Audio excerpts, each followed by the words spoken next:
Հայաստան փոխանցվող կապիտալ հոսքերի մուտքերը կրճատվում են, ընդ որում կրճատվում է թե մարդկային եւ թե դրամական կապիտալի հոսքերը։ Նախ մարդկային հոսքերի վերաբերյալ, մինչ ես կխնդրեմ ցուցադրել մեր առաջին պատկերը, այս ընթացքում եւս մեկ անգամ նշեմ, որ այն ցուցանիշները, որոնք ներկայացվում են զբոսաշրջային հոսքերի ներքո, դրանք վերջին տարիներին հատկապես ոչ ամբողջությամբ են ներկայացնում դասական զբոսաշրջային հոսքերը։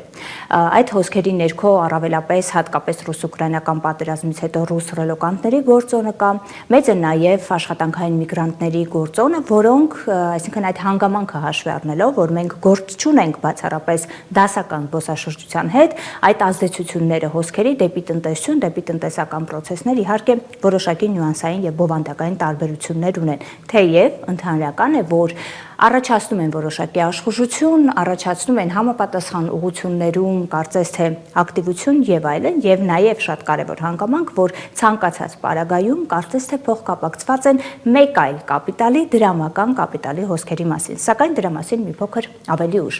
Զբոսաշրջային հոսքերի վերաբերյալ 2025 թվականի փետրվարի տվյալներով Հայաստան այցելել է 117372 զբոսաշրջիկ, այն պարագայում, երբ 24 թվականի փետրվարին այդ ցուցանիշը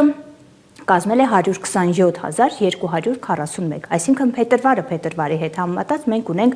էական անկում։ Իդեպ այս անկումը փետրվարի համար որպես այդպիսի նոր զարգացող միտում չէ։ Մենք նախորդ ժամանակաշրջանում 25 թվականի հունվարը 24 թվականի հունվարի համեմատ եւս ունենք անկում։ Մասնավորապես 2025 թվականի հունվարին Հայաստան ժամանել է մոտավորապես 139000 զբոսաշրջիկ, այն դեպքում երբ 24 թվականի հունվարին այդ ցուցանիշը գերազանցում էր 154,000-ը։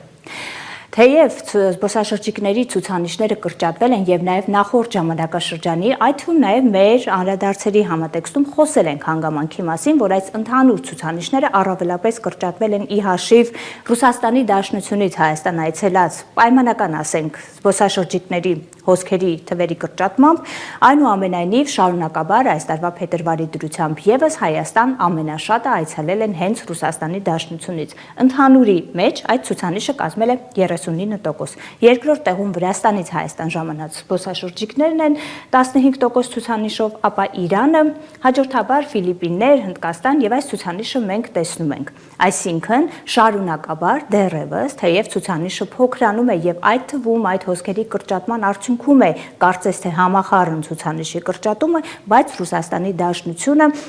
աշխարհագրորեն ամենամեծ ուղղությունն է, որտեղից Հայաստան դեռևս ժամանում են զբոսաշրջիկներ։ Իհարկե այդտեղ կան նաև օբյեկտիվ որոշակի պարամետրեր, այդ թվում տարբեր հարցումներ եւ գնահատականներ կան, որոնք պնդում են, որ Ռուսաստանի Դաշնությունից զբոսաշրջիկների համար Հայաստանը ցանկալի ուղղություն է շարունակում մնալ եւ այլն, բայց եկեք կենտրոնանանք հանգամանքի վրա, որ այդ ցուցանիշը կրճատվում է եւ այստեղ կարևոր պատճառներից մեկը կրճատման երևի թե սխալված չենք լինի ասել, որ մեզ մոտ որոշակի շարունակական թանկացումներն են եւ նաեւ հաշվի առնելով Ռուսաստանի Դաշնությունից զբոսաշրջային հոսքերի կրճատումը չի բացառում, որ էական ազդեցություն ունի այդ կրճատման վրա նաեւ ռուբլու փոխարժեքի, ուրեմն անկումը կրճատումը, ինչը որոշակիորեն շահավետության խնդրի առաջ է կանգնեցնում։ Ինչպես նշեցինք, այս հոսքերի կրճատումը փոխկապակցված է, կարծես թե փոխկապակցված է դրամական հոսքերի կրճատման հետ, որի վերաբերյալ ցուցանիշները ներկայացված են մեր երկրորդ պատկերում։ Եվ այստեղ ունենք այդ թվում տնտեսական գործընթացների տեսանկյունից կարծես թե շատ ավելի ցուցադրող, շատ ավելի տպավորիչ նկարագրական իմաստով տպավորիչ ցուցանիշներ։ Մասնավորապես 2025 թվականի հունվարին նախորդ տարվա հունվարի համեմատ Հայաստան դրամական փոխանցումների խոսքը վերաբերում է բանկերի միջոցով ֆիզիկական անձանց անունով կատարված փոխանցումներին, ներհոսքը կազմել է 377.5 միլիոն դոլար։ Այն դեպքում, երբ 2024 թվականի հունվարին ցուցանիշը գերազանցում էր 360 միլիոնը։ Փոխարենը նախորդ տարվա 24 թվականի հունվարի համեմատ այս տարվա հունվարին արտահոսքն է արագացել։ 2024 թվականի հունվարին այդ ցուցանիշը գրեթե 328 միլիոն դոլար էր, այս տարի արտահոսքը 350, գրեթե 359 միլիոն դոլարի է հասնում, ինչի արդյունքում զուտ ներհոսքի ցուցանիշը եւս կրճատվել է։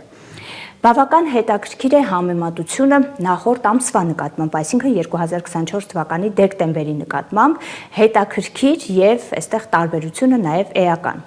Մասնավորապես 2024 թվականի դեկտեմբերին ներհոսքը կազմել է $862 միլիոն, տեսնում ենք 25 թվականի ներհոսքի ցուցանիշը էականորեն տարբերվում է, արտահոսքի ցուցանիշը եւս տարբերվում է, բայց այս ներհոսքի եւ արտահոսքի տարբերությունը զուտ ներհոսքը բավական այսպես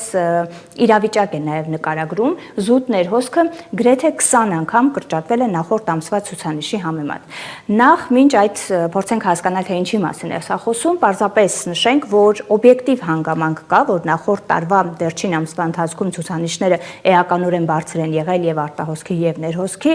օբյեկտիվ բաղադրիչը այստեղ որոշակի սեզոնայնությունն է դրամական հոսքերի աշխուժության եւ ցուցանիշի բարձր լինելու հանգամանքից ելնելով, բայց փաստացի մեկ ամսվա ընթացքում զուտ ներհոսքը գրեթե 20 անգամ կրճատվել է, ինչը արդեն գալով դեպի հետևանքներ, ինչը նշանակում է, որ Հայաստանում փոխարժեքի շուկայում արտարժույթի ուրեմն քանակի էական կրճատում է տեղի ունեցել։ Սա արդեն կարող է լինել պատճառներից մեկը, որով պայմանավորված արտարժույթը դրամի նկատմամբ որոշակիորեն ամրացել է։ Դրա տնտեսական հետևանքները իհարկե ուրեմն ավելի լայն եւ ավելի երկար վերլուծության առարկա են, բայց եթե սոցիալ-տնտեսական բաղադրիչին անդրադառնալու լինենք, ապա այս իրավիճակի շարունակականության պարագայում առաջին անդրադարձը կարծես թե գնաճի շարունակականությունն է լինելու, ի դեպ գնաճի թանկացումների, որի միտումները արդեն իսկ արձանագրվել են եւ կարծես թե դրանք շարունակական են լինելու։ Ըստ էության, այս երկու ցուցանիշների արտաքին ազդեցությունների հետ առնչություն ունեցող ցուցանիշների վերլուծությունը, եթե մենք գոնե համեմատաբար կայուն եւ օրինաչափ զարգացումների համատեքստում ներկայացնելիս լինեինք, պիտի որ եզրափակենք մեր հավելվածը եւս մեկ անգամ պնդումով, որ արտաքին ազդեցությունները թուլանում են, հետեւաբար այն տնտեսական աճի